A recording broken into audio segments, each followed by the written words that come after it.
Dapat catatan negatif dari FIFA, PSSI akan tinjau langsung seluruh venue Piala Dunia U20. Jelang Piala Dunia U20, standar keamanan dipertanyakan. Erick Thohir turun tangan, proses naturalisasi segera berjalan.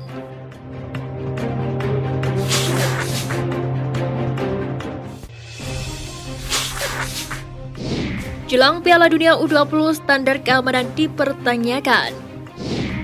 Kepolisian Negara Republik Indonesia memastikan keamanan dalam penyelenggaraan Piala Dunia U20 2023 yang akan digelar pada 20 Mei hingga 11 Juni di Indonesia sebagai tuan rumah. Pihak Polri pun mengatakan sudah mengambil langkah-langkah antisipasi menjelang laga internasional tersebut. Secara teknis, Polri sudah menyiapkan pengamanan yang bersifat preventif dan represif sudah di jauh hari sebelum tiba waktu penyelenggaraan.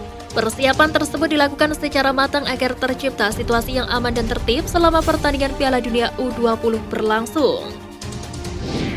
Dapat catatan negatif dari FIFA, PSSI akan tinjau langsung seluruh venue Piala Dunia U20. FIFA memberikan catatan negatif untuk seluruh venue Piala Dunia U20 2023 Indonesia. Sebanyak 6 stadion pun akan kembali ditinjau langsung oleh FIFA untuk melihat kesiapan Piala Dunia U20.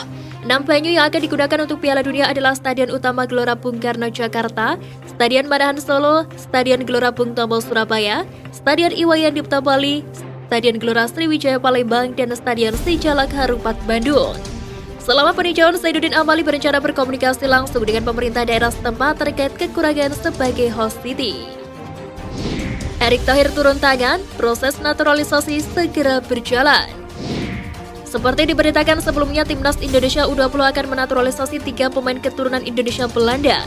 Mereka adalah Rafael Struijk, Ivar Jenner, dan Justin Hubner. Proses naturalisasi 3 calon pemain Timnas Indonesia U20 akan dilanjutkan setelah DPR RI mengakhiri masa reses. Hal itu diungkapkan langsung oleh Ketum PSSI Erick Thohir. Cuman DPR lagi reses, rencana tanggal 13 itu mulai didorong oleh DPR. Kebenaran berita Kenya tolak lawan Timnas terungkap. Kenya sempat diberitakan akan jadi salah satu calon lawan Timnas Indonesia saat FIFA Matchday 20 hingga 28 Maret. Satu lawan lain yang masuk dalam rencana yakni Burundi. Dua negara ini memiliki ranking FIFA yang lebih baik ketimbang Timnas Indonesia.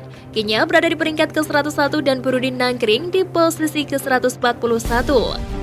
Anggota Komite Eksekutif PSSI Eka Setiawan membantah kabar Kenya menolak lawan Timnas Indonesia karena ranking FIFA yang terlalu rendah. Eko menyebut berita itu adalah hoax. K-League pamer tackle brilian Asnawi di Liga Korea. K-League memamerkan aksi pemain Timnas Indonesia Asnawi Bangkualam saat melakukan tackle brilian dalam pertandingan Liga Korea Selatan. Instagram K-League mengunggah video yang menampilkan momen saat bekaran Jeonnam Dragons Asnawi Bangkualam melakukan tackle brilian ketika menghadapi Anyang di kasta kedua Liga Korea Selatan. Rapor Witan dan Egy di Liga 1 setelah abroad. Witan Sulaiman dan Egy Maulana Fikri belum menunjukkan performa yang mengesankan setelah 1 bulan lebih main di Liga 1. Witan Sulaiman memutuskan meninggalkan kompetisi Eropa dan kembali ke Indonesia pada bursa transfer Januari 2023. Demikian pula dengan Egy Maulana Fikri. Pemain 22 tahun ini memutuskan untuk kembali ke tanah air pada awal Januari 2023 setelah berkarir di Eropa sejak 2018. Performa Witan yang belum mencetak gol untuk Persija ini pun sempat menjadi sorotan The Jackmania. Pasalnya, ketajaman Witan sangat dibutuhkan oleh Persija yang kini sedang bersaing di papan atas. Kondisi sedikit berbeda dialami Egy Maulana Fikri bersama Dewa United. Egy sejauh ini sudah 6 kali tampil dengan bermain selama 455 menit.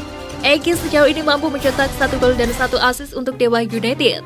Egy mencetak gol saat menjalani debut bersama Dewa United ketika bermain imbang 1-1 lawan Madura United pada 2 Februari 2023.